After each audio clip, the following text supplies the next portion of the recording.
but that's not the main thing. But SQL Loader is one of the main tools which is used only for this purpose.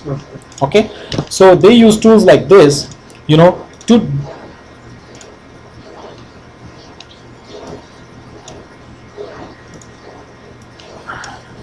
so these ETL tools, they extract the data from these applications, then they put it into EIM tables. This is how they work. So these developers, ETL developers, they do the same thing. This is where ETL works. ETL takes place. Extraction of data from this application. E stands for extraction. Transformation of data, that is all the processing that you're talking about. Then the loading of data. Okay, all that happens here. Okay, and then the data gets loaded into EIM tables.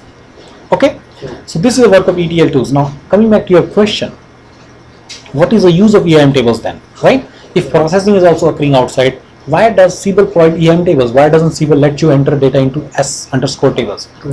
Because when somebody enters data from GUI or anywhere into base table, Siebel is not storing it into S_org_ext table only.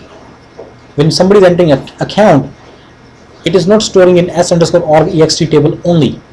When somebody is entering S_opt, Siebel is not storing the opportunity data into S_opt table only. To quickly locate the records, Siebel is maintaining some indexes, certain other things, which also have to be populated. That's what makes Siebel fast, right? That's why Siebel is like a Ferrari.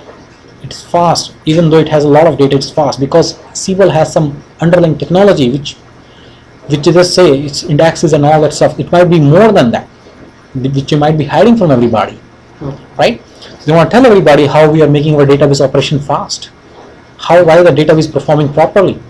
They do not tell everybody, right?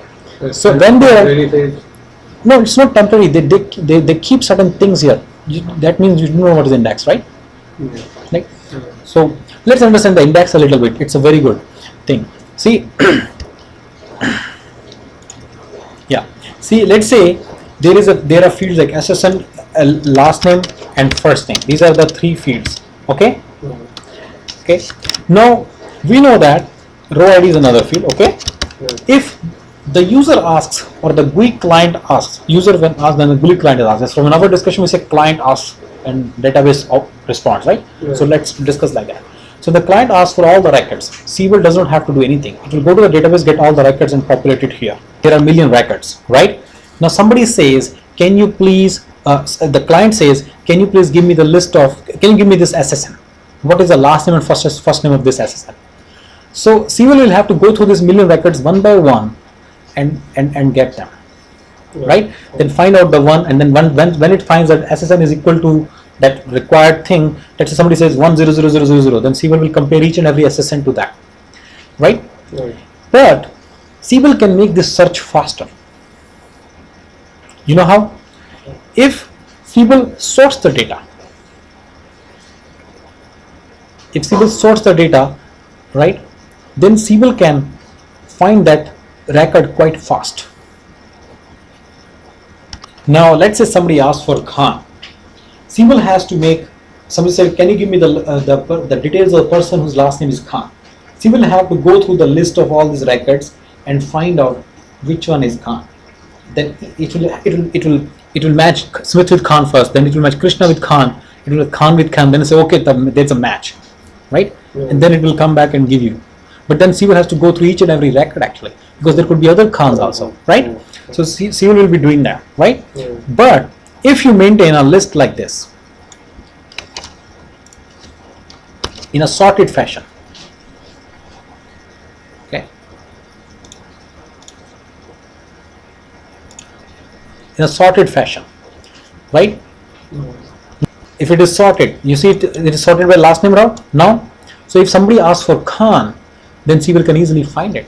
Siebel comes to this one and goes to the next one. Oh, Krishna, so that cannot be Khan. So there is no more Khan now. Siebel can make a good decision that all the Khans have been picked, right? Other thing is, if there are millions of records, there are certain algorithms which work much faster if the data is sorted, right? So Siebel should always keep the data sorted. But you see my point, right? But that's wrong. If Siebel sorts the data by last name, then if somebody wants to search by first name, then it will be a problem. right? Right. So Siebel has this row ID, right? Right? Right.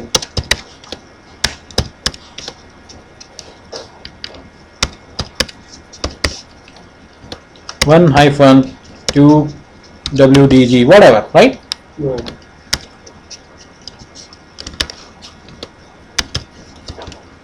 Right? Right?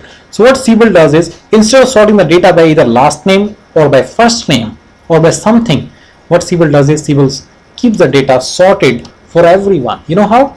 What Siebel does is Siebel maintains like this. Okay, Siebel maintains the like this.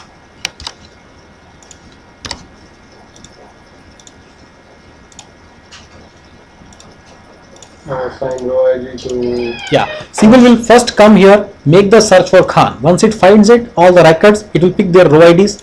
Then it is very easy to work here. Then Siebel will come here and pick everything. Similarly, Siebel will maintain another table with First name. with this and this thing,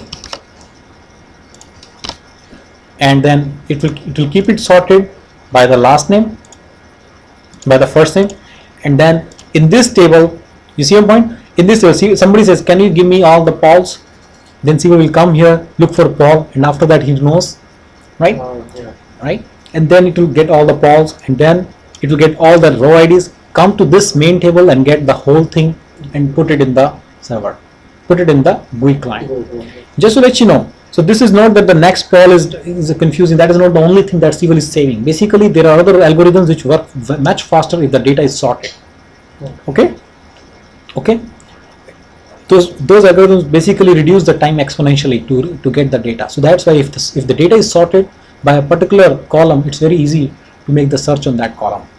So Siebel maintains the indexes for many columns to make sure that the data is retrieved faster. Okay?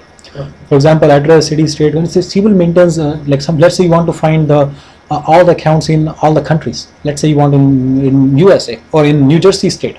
That means Siebel has to maintain a List of New Jersey. yes, index on New Jersey also. So all these things Siebel has to do to basically make sure that the data response, the response for the request for data is quick, right? Right. So now you understand the concept of index. All these things are called as indexes. Okay? See, in Siebel, okay, user key is also a generic concept, by the way. Okay? So let's say you're getting data from outside, right? See, there should be a unique key for a unique set of columns which will help you in defining the user key. For example, in case of last name and first name, do you think combination of last name and first name will be unique for the records, for the contact records? No, because there could be many John Smiths, right? So probably, maybe social security number is a good way. If you have the social security number for every record, then that's a good way to go. That will be unique for everybody, right? Yeah. Is it right? Yeah. Then while making the database operations, while loading, you can make certain conditions on the basis of that itself. You can write certain logic on the basis of that itself. But if that is not there, SSN is not there, last name first name is the only thing there, then probably last name first name city will also not be unique. So address, city, state will also not be unique, right? Yeah. So a person like a BA will look at the data and make a recommendation what is the unique for everyone, for every data record. Which combination of what all columns is unique for every data record. That will be called as user key. So while getting the data from outside resources, there is no cross reference, right? They don't have to provide. That's called user key. Yeah. User key is a set of all those columns which uniquely define each and every data row. Obviously, when there is no row ID, that's when we need it, right? Yeah. See, at the business level, we have to define user keys because that is that's very important because that will help us in making sure that duplicate records cannot be entered. Actually, SSN can be a very good duplicate record identifier, but then some people do not have SSN, right? So, as a business analyst, you should be thinking, what is the thing which makes a record duplicate, right? Yeah. And then you have to think, if it is 7 things, they will deliberately just put something else, right? Right.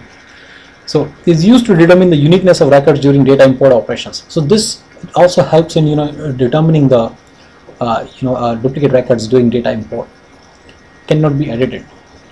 And at the same time, it should not be too long. User key. Yeah, You people cannot makes make, you cannot make 5 fields go along with the user key. yeah. You cannot say last name, first name. Yeah, So because just people will just change something little bit there, here, there. It will be same. Yeah, That will take too long to enough. yeah, that is a to good thing. match. Yeah.